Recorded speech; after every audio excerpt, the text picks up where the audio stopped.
Okay, so in the last screencast, I pointed out that the growth in human population is the single greatest threat to the environmental survival of our planet. And the single greatest thing we could do to protect our planet is to reduce the growth of human population, or actually to reduce population itself.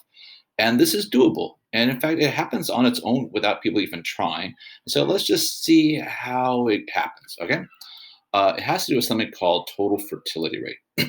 So, total fertility rate, or TFR, it's the total number of children a woman has in the course of her lifetime. So for instance, if we say that a country has a TFR of 4, what that means is, on average, a woman is going to have 4 children in the course of her reproductive years, being basically the time period between when she's 15 and 44 years of age. Obviously, some people have babies younger than that, some people have babies older than that, but we'll just go with 15 to 44. So now, it is an average, and when you average things, you get decimal numbers. So it's not like anyone has a fraction of a child, but because it is expressed as a decimal number, not a whole number, we often get TFRs that are something like 5.5, 3.2, and so on. Um, so now let's just look at this. Let's look at how TFR varies from country to country. And what we find is something shocking. And that is that in countries that are what we call developing countries, countries that, well, we'll talk about in a minute, but basically poor countries without much in the way of infrastructure, we find that TFR tends to be high. Women have lots of babies over the course of their lifetime. And in developed countries, like, say Korea, Japan, women have a lot fewer babies over the course of their lifetime. Just look at this. In Nigeria, it's almost 7. It's 6.9 babies per woman over the course of her lifetime. Uh, as we move down the list, we get to a place like Honduras, which is considerably more developed, 2.5. And we get to Korea, 1.0. So TFR is just one way of measuring the basically over the course of a person's life, how many people they're going to put into the population. And before we go any further, I think it's important for us to draw the distinction between developing and developed countries, because that's really what's at stake here in trying to reverse the trend in uncontrolled human population growth. It's trying to move away from developing and into developed. And it happens on its own, just through normal the evolution of people's economies. But let's just look at it. It could be done purposefully. So let's just look at in a developing country, what we find is the economy tends to be based on agriculture, small scale agriculture, and on exporting raw materials, shipping wood out of your country. Whereas in a developing country, it tends to be based on industry and on services. In a developing country, you tend to have inadequate infrastructure. There isn't much in the way of roads. There isn't much way of a functioning government that helps people. Whereas in a developed country, there is a lot of infrastructure. Another big one is in developing countries, there often is not a lot of clean water, and waterborne diseases are huge, and they cause lots of health problems, including death, which leads, believe it or not, to changes in population in a positive way. Uh, and what we find in developed countries, everybody has access to clean water. Everybody has access to medical care, whereas in the developing countries, it's often difficult to get medical care. Now, here we get to the crux of it. In developing countries, because there is this lack of medicine and good sanitation and clean water, there tends to be a high rate of infant mortalities. Babies die before the age of 1, whereas in developed countries, they don't. And because there's high infant mortality, there tends to be a high birth rate. Parents have more babies with the expectation that some of them are going to die. Whereas in developed countries, there is basically a very high life expectancy. Parents don't expect that a child is going to die, so they don't try to make more of them. Now, here's where the solution is going to lie. In developing countries, there tends to be very little access to education and very little access to contraception. And there tends to be a very high rate of poverty. In developed countries, rather, there's very high education levels. There's good access to contraceptive, almost universal access to contraception, and there tends to be very low poverty rate. So there's huge distinctions, right? And we're going to see is the great growth in human population is all happening over here, and if we just move them from here to here, we would fix the problem. Now, let's look at why TFR tends to be high in developing countries. First of all, you have subsistence farming. People are growing the food that they're going to live off of by farming. And what that tends to do is children are seen as laborers. I need someone to help me work the land, so I need lots of children. So mom and dad make babies to help them farm the land.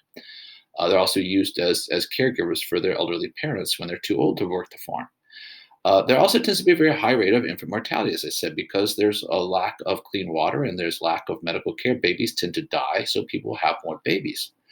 Uh, and also, there's a lack of contraceptions. If you don't have contraception, people are going to have sex. And if they have sex without contraception, they tend to have babies.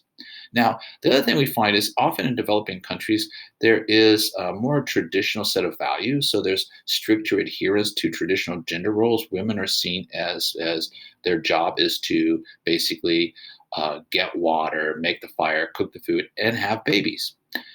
And what happens is you also have lower education of girls. There's not a value placed on educating girls. So as girls become teenagers, they don't really have any options other than to marry and start taking on the traditional roles of cooking and making babies. And there's just not much in the way of economic opportunities for women, so they fall into those traditional roles. But now let's look at developed countries like Korea, the United States, Germany, basically almost all of Europe. Children are expensive to raise and they're expensive to educate. So that makes people want to have less of them. Social programs for the elderly are widely available so that people no longer feel like they have to have a lot of babies to support them in their old age, that there are social safety nets that are there for them. In the United States, I can count on Social Security and my retirement, unlike in a developing country. A biggie is there's wide access to contraceptives. So if you have contraception available, people get to choose when to have babies rather than having them just as a natural consequence of sexual relations. Now, also in developed countries, there's less strictness as far as what the role of a woman is in society. She gets to choose what she wants to be done. She could choose to be a mother. She could choose to be a businesswoman. Uh, and if she chooses to be a businesswoman, chances are she's not going to want to have that many babies. And then higher education for girls. So when you have universal education for both genders, when you educate girls, they tend not to fall into that trap of starting to have children at a very young age. In fact, if you give them access to post-secondary education, so they can get a college degree, you greatly reduce the rate at which they're going to you greatly reduce TFR. And finally, it only makes sense to educate girls if there's going to be some sort of economic opportunity for them after they get their education. What we find is in developing countries, women are welcome into the workforce. So now look at this curve. Look, this is just stunning, stunning. Look at you've heard how high the world population is. Look at where it's happening. In developed countries like Korea and the United States and most of Europe, population is just barely rising. I mean, if it's hardly changed much at all. Yes, it's going up, but it's not going up very much. If you look at the developing countries, most of these are in sub-Saharan Africa, their populations are screaming upwards. And so we when we say the world population could hit 10 billion, it's not because of the developed countries, it's the developing countries. And the answer is move them from developing to developed. Intentionally help them get there, and you could undo this unfortunate trend. So let's just look at education level. This is amazing. So this is basically if you look at the odds of a woman having a baby at any given year in her life from her whole reproductive year. So what we see here is the blue line is women who never learn to read has a much higher trend in having babies. Most women are going to have their babies between around the age of 20 to 24 in we'll say in countries where there isn't college education widely available. Okay. But even if there isn't college education widely available, look at this. If girls get no education at all, we have this. They have 7 or so babies. If you give them even a primary education, they have fewer. If you give them secondary, if you let them go to high school, they have even fewer. And if you let them go to college, if you let them go to college, what you see is they have much fewer babies.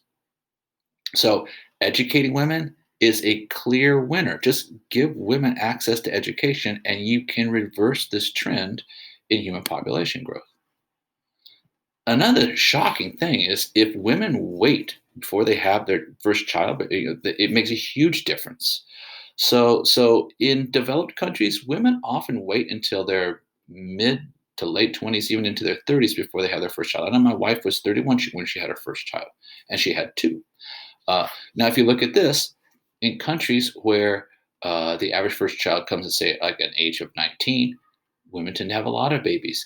And the longer they wait, the fewer babies they end up having. But that's only part of the equation here.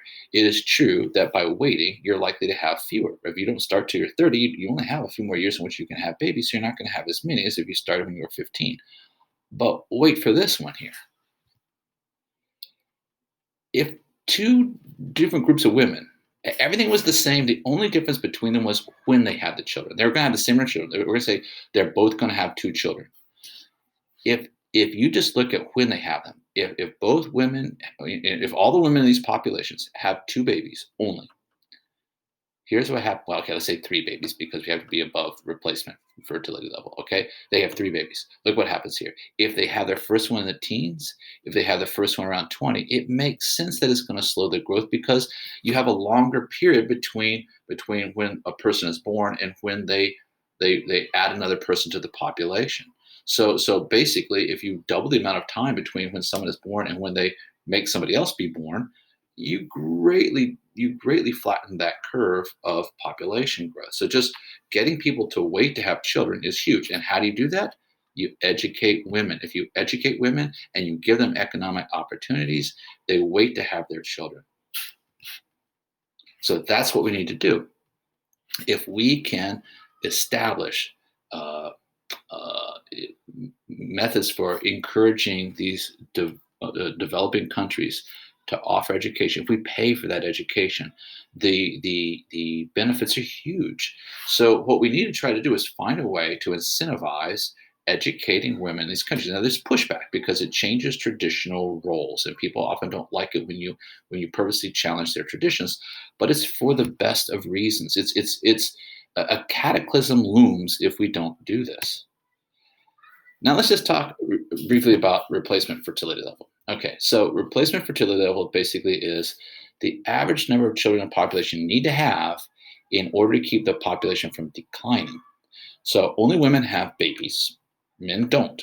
So if women had two babies, that would be one for her and one for her husband. So when mom and dad die, there's two babies to replace them. But that doesn't quite work out because not all children are going to go on and reproduce, and some people die before they get the chance to do that. So what they find and do the math is in developed countries, the number is 2.1. If a woman has on average 2.1, if TFR is 2.1, then what happens is we've reached that threshold of replacement fertility level and the population remains constant. Uh, if it's uh, if it has to be more than two, as I said, because some people don't have babies, some people choose not to have children, and some babies die before they get a chance to have children of their own. But what if the TFR is less than 2.1, like it is here in Korea, like it is in America, like it is in a lot of countries now? Well, what happens is if it's less than 2.1, the population, the women are not replacing themselves, and so the population is then going to decline, which is definitely happening here.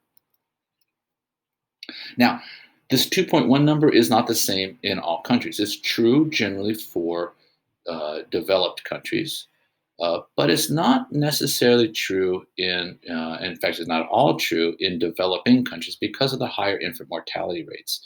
Because of that, because there's less access to medicine, what we find is it might be necessary to have quite a few more children in order to keep the fertility, the uh, replacement fertility rate above that which would cause it to shrink. So we find then is the replacement level in poor countries can be as high as 3.4 or more, simply because there's a greater chance of dying before you reproduce. So, infant mortality is a huge measure of how a country is doing. All right, so infant mortality can be expressed in terms of like gross infant mortality rate. So, how many children die out of 1,000 people? How many die as children before the age of one? Um, and then we talk about child mortality. That would be before the age of 5, and both matter, but infant mortality tends to be the greatest. Usually, if people survive infancy, they are pretty likely to survive. So, what we find is infant and child mortality has several reasons in these developing countries. Lack of prenatal care. So when a woman gets pregnant, if she doesn't get any kind of medical consultation, there's a good chance things can go wrong. For those of you who go on to have children, the girls who go on to become moms, you will see a doctor a lot while you're pregnant, and that doctor often can help prevent an unfortunate occurrence from happening. But that doesn't happen in developing countries where there's a lack of medical care. Often these children are the mothers are malnourished, so the babies are malnourished. So the children are often born with a low birth rate, which makes them unlikely to survive. And even when they are born, there tends to still be malnutrition, which again cause them to not thrive. And then a lot of these countries in which these problems exist, these developing countries, infectious diseases tend to be quite rampant, and especially like parasitic diseases, worms and malaria and things like that. So all of these things together make infant mortality very high, which tends to make the replacement level high, which tends to make people need to have a lot of babies. But then what happens is if you improve the medical conditions, there's this lag time between when you do that and when women start having fewer babies. And that is one thing that has really led to this explosion in population. I'm not saying we shouldn't offer medical care. We have to do that. It is a human imperative. But one consequence of providing medical care for these countries is you can't just do that alone. You got to provide women with contraception and with access to education and economic opportunity. Okay, well, so that's it. That's a biggie, and so we're going to definitely explore this further as an assignment, which I'll talk to you about next time I see you.